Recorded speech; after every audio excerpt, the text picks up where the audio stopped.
Good day, here are today's top stories from the Pna Headlines.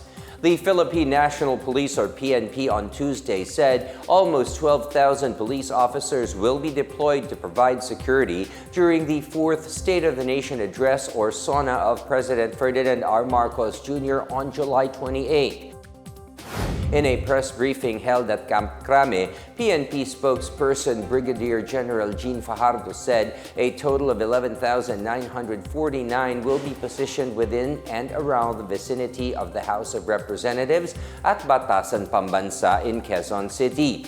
Fajardo added that the PNP will conduct a coordinating conference together with the House Office of Sergeant-at-Arms to clear some security protocols. The personnel deployment includes police officers from neighboring regions such as Central Luzon and Calabarzon for securing the borders of Metro Manila during the SONA. She highlighted that the adjustments in the deployment of police officers would depend as the demand arises. Meanwhile, PNP Chief General Nicolas Torre III led a command conference at Camp Crame on Tuesday to finalize security preparations for the President's 4th SONA. Torre noted the importance of unity, vigilance, and proactive leadership in ensuring a peaceful and orderly conduct of the President's annual address. He added that the PNP stands ready to uphold its mandate to protect the public and secure national events of great significance such as the SONA. The Department of Agriculture, or DA, warned over 100 individuals connected to 20 companies that may face charges for alleged involvement in agricultural smuggling in the country. In an ambush interview, DA Secretary Francisco Tiu Laurel Jr. reiterated his goal to jail the smugglers at least by the end of the year. Laurel made the remark as blacklisted companies increased to 20 from 18, adding 2 consignees from the recent operation.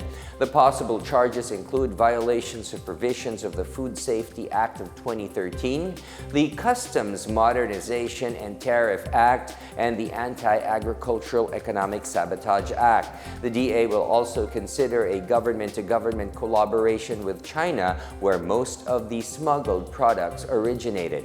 The agency's recent operation is the inspection at the Subic port in Zambales on Tuesday, wherein smuggled agricultural products were seized with a value of 100 million pesos. The Department of Social Welfare and Development, or DSWD, assisted over 12,000 child laborers from 2021 to 2024 through the Strategic Help Desks for Information, Education, Livelihood, and Other Developmental Interventions, or SHIELD Against Child Labor program. In a news release, DSWD said that the total of 3,887 minors have already been reintegrated into their families and communities. DSWD Assistant Secretary Irene Dumlao pointed out that the SHIELD program is the agency's commitment to end all forms of child labor in the country. To strengthen the campaign against child labor, the DSWD conducted a 4-day training of field office focal persons involved in the SHIELD implementation in Malay Aklan from July 1 to 4. The training focused on upskilling the competencies of service providers on the provision of technical assistance to local government units by enhancing their knowledge, skills, and attitude in program implementation and case management processes. The SHIELD program, being implemented in all 16 regions of the country, aims to strengthen anti-child labor efforts at the local level, including setting up barangay help desks and convergence of support services. Barangay Help Desk offers services such as health support, rescue and recovery, counseling, skills training, legal facilitation, livelihood skills development, and educational, financial, and capital assistance. And in other news, Foreign Affairs Secretary Maria Teresa Lazaro has affirmed Manila's ties with Southeast Asian ministers on her first official overseas trip at the 50th ASEAN Ministerial Meetings in Kuala Lumpur, Malaysia. Lazaro met with ASEAN Secretary General Kao Kim Horn to discuss preparations for the Philippines-ASEAN Summit chairship next year. In a post on X, she said the country counts on the ASEAN Secretariat's support in advancing a people-oriented, people-centered, and rules-based region. Meanwhile, Lazaro shared with Malaysian Foreign Minister Seri Utama Haji Mohammed bin Haji Hassan the Philippines' commitment to strengthen relations, particularly in maritime cooperation.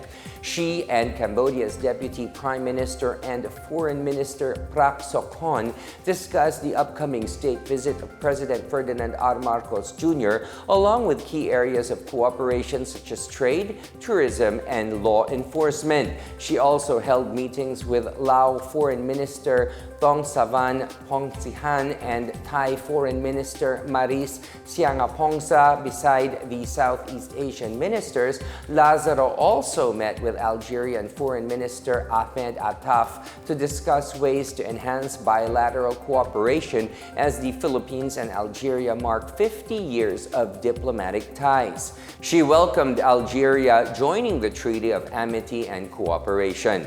Lazaro formally assumed position on the 1st of July, replacing Enrique Manalo as he leads the Philippine Permanent Mission to the United Nations in New York.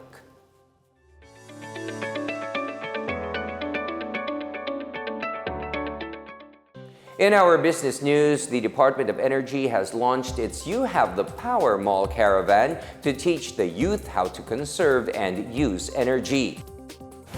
In a Bagong Pilipinas Ngayon briefing Tuesday, Patrick Aquino, Director of DOE's Energy Utilization and Management Bureau, said they have partnered with the Presidential Communications Office and the private sector to share tips on energy efficiency and power conservation. He said the campaign aims to help the youth develop habits in saving energy, which they can apply in their everyday lives. The program's first week would be held in various malls in Metro Manila, and the rest will be in select malls nationwide until September. In other news, the Bureau of Internal Revenue, or BIR, urges the public to report pharmacies that continue to charge value-added tax on VAT-exempted medicines. BIR Commissioner Romeo Lumagi Jr. said the agency has been receiving complaints that some pharmacies are still imposing VAT on exempted medicines. He encouraged everyone to report these pharmacies via email at contact_us@bir.gov.ph. Complainants may also contact the Food and Drug Administration and the Department of Trade and Industry. The BIR has released its latest list of VAT-exempt medicines, which include 19 drugs used to treat cancer, diabetes, hypertension, high cholesterol, kidney disease, tuberculosis, and mental illness. And those are the latest and the biggest stories from the Pna Headlines. For more news updates, visit our website pna.gov.ph or our Facebook and X account, Philippine News Agency. You may also watch the Pna Headlines through the Philippine News Agency's YouTube account and via the News and Information Bureau website under PNA News. I am William Theo. This is the Pna Headlines, bringing you stories that unite the nation.